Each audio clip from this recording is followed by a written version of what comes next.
Andor continues to be one of the most competent things, if not the most competent, that we've gotten from Disney Star Wars. Episodes 4, 5, and 6 of season 2 were much better than the first 3 episodes. They probably should have been the first 3 episodes. You get a lot of really interesting things between the Rebels and the Empire. Some pretty nice character moments, and I think generally obvious foreshadowing of where the story is headed. But the structure of this story and the pacing is just killing me. The writers seem like they only have things planned for about half of the cast each arc, and very clearly the Gorman conflict, which seemingly is going to lead to some kind of massacre or genocide, is being stretched over the whole season. In the first episode batch, we focused heavily on Mon Mothma and Bix and got a little bit of Dedra and Syril, with Andor getting a decent amount of screen time, but being kind of written off to just sideline him for the first 3. And in this 3, we get almost nothing from Mon Mothma. One pretty good interaction with her and Krennic. Dedra is kind of sidelined for almost all of it, even though she's important behind the scenes. Andor, again, gets screen time, but feels, I think, kind of purposeless outside of one interesting conversation between him and Luthen. And Bix is just laid up until the last 30 seconds of this batch with PTSD. And then we get this random side quest with Saw Gerrera. And the main struggle with me for this show is the same as it's been all along, where a lot of the characters feel like vessels for the story instead of characters that are just part of a world and their decisions impacting the story. I would say Syril and Mon Mothma are probably the most fleshed out in that regard, but Andor, every time he's on screen, just feels like he's going somewhere to serve a purpose. The parts with him and Luthen and him and Bix are better, but a lot of what he does almost makes him feel like the narrator to me. And at the end of the day, the biggest problem the show has is that everything just takes a lot longer than it should. For me, each of these first 3 episode batches feels like it could have been like 1 episode. And I still really think the structure of the story should have been to focus on kind of flashpoint events in the series, with Gorman lurking in the background and being built up kind of in passing while the story goes. And instead, we're dragging this Gorman subplot out for 12 episodes, I'm presuming, and it just feels really stretched out with characters that I don't particularly care about. Let me just get into it. I'm going to do the same thing that I did last time, which is just to go character by character, so I'm not jumping around a bunch. I'll put timestamps in the description. And I do want to talk about a meta component of this story, but I'll save that for last because that's my least favorite thing to discuss. I'm going to go ahead and start with Syril because his is obviously the best part of this entire bundle of episodes. So what we see from Syril is that he's been relocated to the field office in Gorman. He's talking to his mom. He sounds sympathetic to the Gorman people. And you're like, oh, okay, maybe he's jaded that he got stuck in this bullshit post. He's kind of fallen from grace after the end of season 1. Maybe he's bitter and he actually is going to side with the rebellion or has mixed feelings. And then you see that all that dialogue with his mom is deliberate. And that's kind of his cover, is his actual history, because he seems like someone who might be willing to flip to the rebellion. So the Gormans reach out to him, and this is all a ploy by the Empire. Great to see the Empire competent. They actually know what the fuck they're doing. A chance at redemption for Syril. And we get a little scene with Dedra and Syril together. She says, turn out the lights, implying they're going to bang. If they're going to show attempted rape, might as well go all the way with it and put some titties out there, whatever. And then they go meet with Partagaz, and they're talking about how their false flag operation is going to move forward. And Syril says that this is the best day of his life. Obviously, interesting character work for him, to the point where you can wonder if even him with Dedra is sort of Empire zealotry motivated or career motivated. And there's also a scene we get where Partagaz says to Dedra, don't let Syril know what we're actually doing this for. So there's a lot of interesting dynamics going on, but it's spread out over 3 episodes. And it just doesn't all feel very expedient in the way that it's executed. And the 3rd episode has the Rebels' little operation where they're trying to steal proof that the Empire is setting up a base right in the town square of Gorman.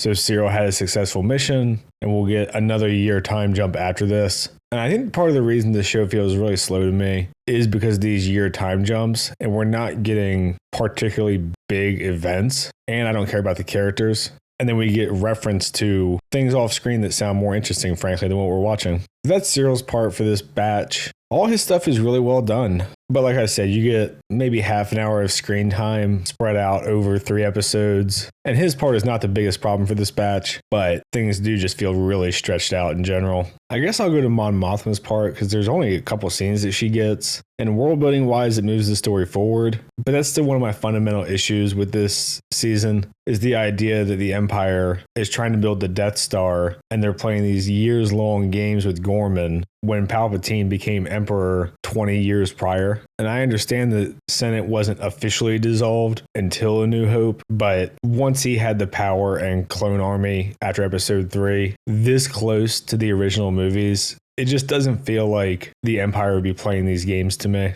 But what we really just see is a montage of people saying to Mon Mothma that they can't help. They had to sign with Palpatine. They had no power, essentially. We finally get to see some fucking aliens, which there's not a ton of in Andor, even though they spent a gajillion dollars. So from Mon Mothma's parts, we get a bunch of senators rejecting her, people saying they can't vote against the Emperor, and that they're kind of toothless. And then a pretty interesting scene with Krennic in episode 6. And I don't mind this scene between her and Krennic. It establishes that they have a pretty antagonistic relationship. She references him being on the witness stand, presumably for some kind of war crimes. But I think it does a decent job of making him less of a cartoonishly evil military guy and viewing this more as a terrorist threat, while she's obviously viewing it as a rebellion. Obviously, that's been a core of Star Wars since the beginning. And they both just kind of point out that each side has done fucked up stuff and that they think they're in the right. I wouldn't call it a particularly deep conversation, but I think it's pretty efficient for getting those points across. And if the rest of the show was this efficient, it'd probably have a lot more viewers. This is it for Mon Mothma. This is sort of what I was referencing, where it feels like they don't exactly know what to do with all of the characters for each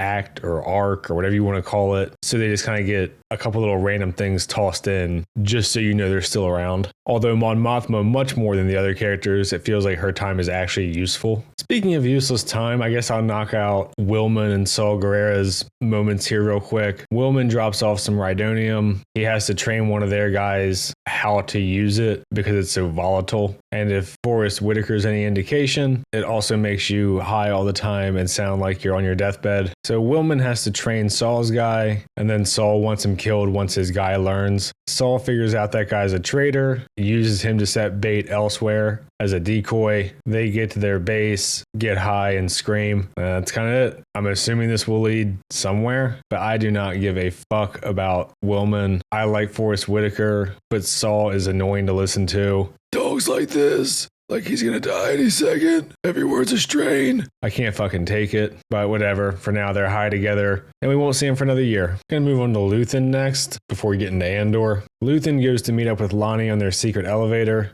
Even Luthen agrees the pace is too slow and tells Lonnie to hurry the fuck up, but he informs him that Dedra is running Gorman, but he doesn't really know to what end. And essentially, they don't understand what anybody wants with Gorman. I guess to also let the audience know that this unlimited power source at Gorman is pretty much unknown to everyone. And just that the Empire has been super tight-lipped about it. Only a couple people know about Gorman. And Luthen tells them to hurry up. They don't have the luxury of patience anymore, as the Empire is becoming more tyrannical. Which, again, I'm not sure if I believe this timeline, but whatever. Luthen goes and meets with Andor. We understand that him and Bix have been going on a lot of missions, but this one he's just sending Andor to Gorman to assess their rebellion potential. Luthen doing the rounds regarding Gorman is one part. His main part for this batch is that Kleya realizes that Skolden is going to have all of his art inspected because he got a forgery, and they bugged one of the pieces they sold him, so they need to recover it. Again, a great concept for tension, but it just stretches out so long. Even the scene itself where she's trying to remove the bug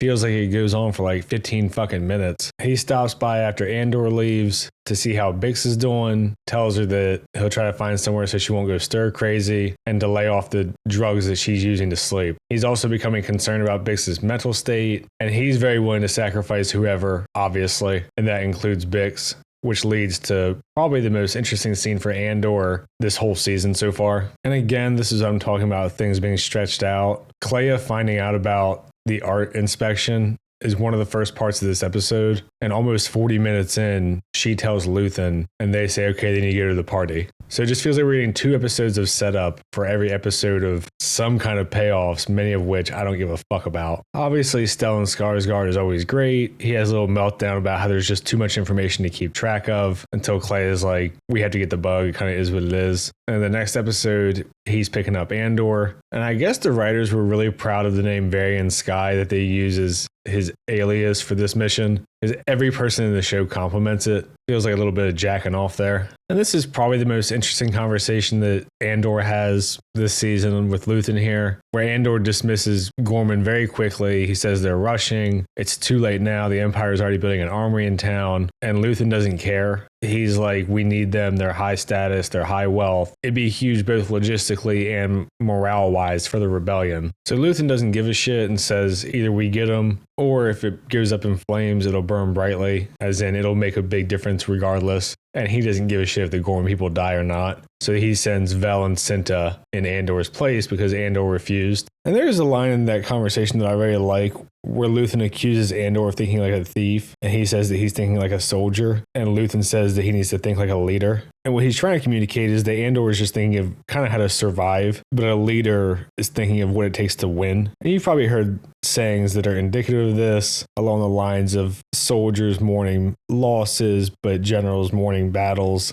that whole deal. Andor, pissed off that Luthen went and talked to Bix when he was gone, confronts him in the store, obviously putting everything at risk. So Luthen tells him he's disappointed in him, he's disappointed in Bix. And Andor is trying to make the argument that they're not robots, they can't just do the logical calculus to make the most efficient decisions for this rebellion. And Luthen says flat out, if she can't get together, you're going to have to decide that she's too much of a problem. And Luthen's main point here with Andor is that Andor is saying that he's fully committed, but Andor is also not willing to really sacrifice anything, it seems like. And Luthen, as very apparent throughout the show repeatedly, is fully aware of what the cost is of winning in a situation like this. Luthen's doing his social thing, and he's talking to Mon Mothma, who's concerned about Vel. And Luthen obviously is like, oh, I'm sure she's fine. And then this scene of Kleya trying to get the bug out of the artwork goes for like the whole second half of the episode. It goes forever to the point where the tension builds, but you eventually are just like, get on with it. Like, she's not moving. She's just whispering to Lonnie. And then it cuts and we're done. We get a couple little jokes from Luthen about how his face hurts from smiling because he has to be so fake all the time, particularly with the higher ups in the Empire, and that they should have killed Krennic while they were up there. And that's it for Luthen. He realized the Gorman was in play. They pull off their little heist, they think, successfully. He gets his bug back without getting caught, and he's mad at Andor. He's probably the best character. It could just be Stellan Skarsgård, but he's also the most interesting one in the fact that he's willing to make whatever decisions necessary that he thinks will lead to victory. And it's good to see that finally coming into conflict with the people around him who aren't as ready and willing to sacrifice what's needed to rise up against the Empire. And I saved Andor for last. Andor just continues to feel like an excess character in his own show to me. Like, he's just kind of the through line to tie together all the other characters, but he never feels like he's needed, it seems like. He's dealing with Bix. Bix is dealing with PTSD. I don't really have much to say about Bix. She's on drugs, effects of the torture still bothering her, and they lead to a cliffhanger at the end of these 3 episodes. But one thing that kind of does bother me about this batch with Bix and Andor is that they went to the trouble of having this attempted rape scene last episode, or 3 episodes, whatever you want to call it, bundle, batch. But then we see a lot of her and Andor like making out and kind of all over each other. I sort of wish they had just committed and, let her be maybe afraid to have him touch her, or they're a little bit awkward, or she's uncomfortable or twitchy or whatever. Because it sort of feels like the show focuses so much on the Dr. Gorst torture that it just keeps going back to that. And now that the shock value of the rape scene was gone, I don't know if it's even still in play. And there's a little bit of internal conflict here about Cassian being willing to sacrifice to protect her, but not for the rebellion. And she's saying that she's willing to do what it takes to win and that she's okay. And he needs to stop trying to protect her and kind of shield her. Kind of a less interesting dynamic between Bix and Andor than Andor and Luthen to me. But we see they communicate with a flashing light.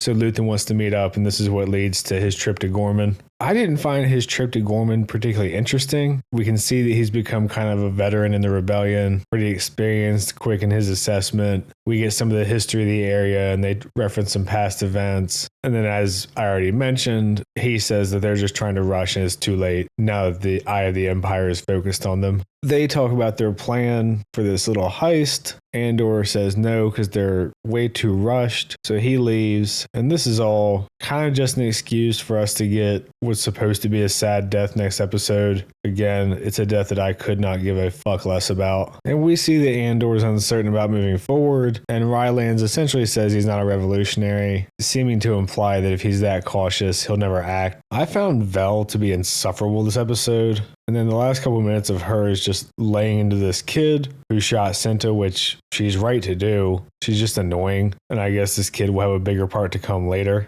after their little heist. And then we see Andor and Bix in Dr. Gore's place. Presumably he was getting set up here and Lonnie leaked it to Luthen. Kind of annoying they skipped all of it to just show that they infiltrated and got him with no issue.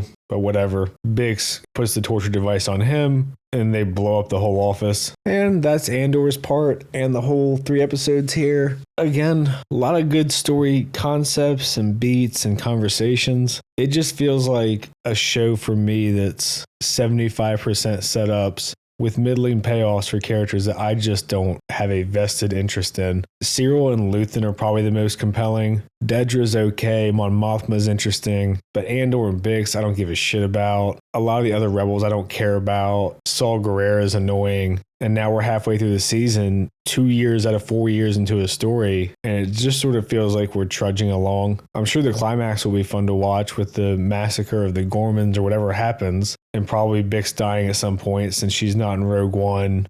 That whole deal. But the pacing and structure is just not working for me. The last thing that I wanted to mention was the meta stuff, which I saved for the very last because I don't like talking about it. It hasn't impacted the show or ruined the show or anything like that. But it does feel like Disney's bullshit with kind of the DEI nonsense is still slipping in. Like if you look at the Rebels with Saul Guerrero, highly diverse, aliens, women, minorities, and the Empire is all fucking white dudes and white women primarily. Even within the Empire, it seems like Syril is about to go on his kind of villain arc where he fully embraces his zealotry. I kind of wonder if he's going to dump Dedra. Dedra's already set up to be questioning the Empire's activities on Gorman, so she'll probably become a traitor. It seems like Luthen is headed the direction of he's going to be framed as morally wrong, too willing to sacrifice everybody as well, while Andor is going to be the one who's correct. Cinta's death was the fault of a young white man, and we had to watch Vel tear him a new asshole for the whole episode. Since presumably Bix is going to die, she'll have some kind of noble sacrifice. Obviously, the attempted rapist was white. It's just one of those things that it's not a particularly huge deal, but it is just noticeable and fucking annoying. And like I said, I don't really care as much as just when you notice it, it's just kind of like, typical fucking Disney. And the reality is if you want it to be racially diverse within humans, the Empire would be racially diverse because they've transcended race and moved on to species. That's part of sci-fi or fantasy.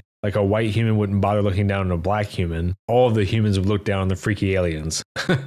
As like a matter of world building and that form of racism. It's not a huge deal. I just wanted to mention it because it is noticeable. I'm going to leave it there for this one. If you've seen the show, let me know what you think. It's such a weird one for me because there's not usually something that's very, very competent that is just not working for me to this degree. And I don't think this is going to help the Star Wars brand in the big picture at all. Unfortunately, we're probably going to go back to Dave Filoni's fucking nonsense with Ahsoka Season 2 and Mando and Grogu. And Star Wars is just in a really bad spot right now. And fairly or unfairly, I don't think Andor moves the needle for the fan base. And I do think that's partially their own responsibility for the pacing. But anyway, if you've seen the show, let me know what you think. I try to respond to the comments that aren't just insults. Like and subscribe and all that shit. Thanks. See ya.